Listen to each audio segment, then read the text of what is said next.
دن یہ مسئلہ حل ہو گیا. کسی کو غلط فہمی میں نہیں رہنا چاہیے.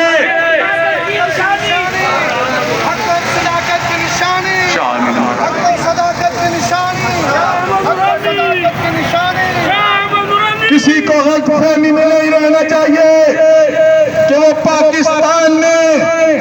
پاکستان کی اسمبلی میں وہ اس قانون کو تبدیل کر سکتا ہے.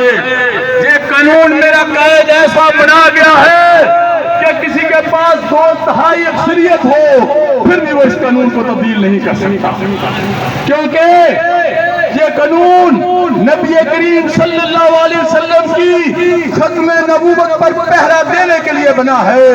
یہ قانون رسول اللہ صلی اللہ علیہ وسلم کی عظمت کے لیے بنا ہے، اور مسلمان سب کچھ برداشت کر سکتے ہیں لیکن اپنے نبی کی شان میں گستاخی برداشت نہیں کر سکتے.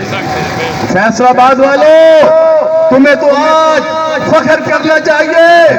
آج تمہیں تو بازاروں میں دکانیں بند کر کے اس ریلی میں شرکت کرنی چاہیے تھی، کیونکہ 1974 میں یہ تحریک اسی شہر سے شروع ہوئی تھی. اس تحریک کا آغاز اسی شہر سے ہوا تھا.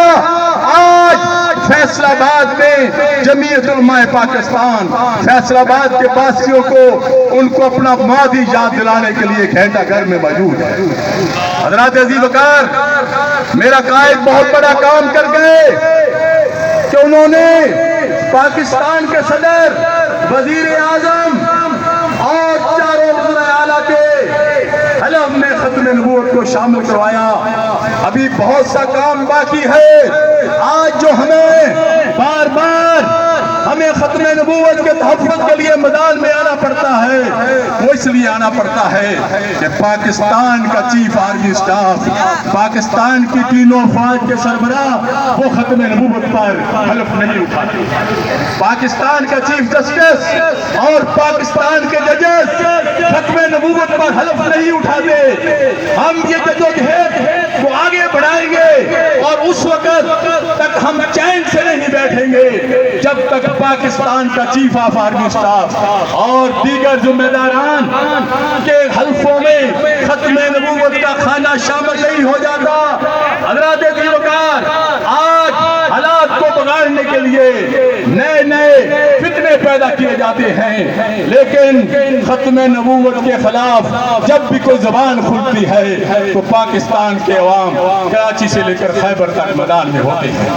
آج ہمارے لیے بڑا خوشی کا دن ہے کہ آج پاکستان کے سارے بڑے میدان، کراچی کا نشتر پارک ہو، لاہور کا منار پاکستان ہو، راول پنڈی کا لیاقت باغ ہو اور پشاور، ہر جگہ پر آج عظیم و شان ختم نبوت کانفرنسیں ہو رہی ہیں.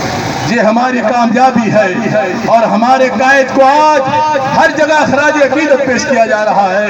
تو حضرات عزیز وقار، ہمیں ہوشیار رہنا چاہیے، ہمیں میدان میں رہنا ہوگا، ہمیں ان سازشوں کا مقابلہ کرنا ہوگا، کیونکہ امام نورانی جو ہمیں بتا گئے ہیں، جو ہمیں درس دے گئے ہیں کہ اس کے لیے جانیں قربان کرنی پڑی تو کر دینا، سر کٹانے پڑے تو کٹا دینا، لیکن رسول اللہ کی عظمت پر، رسول اللہ کی ختم نبوت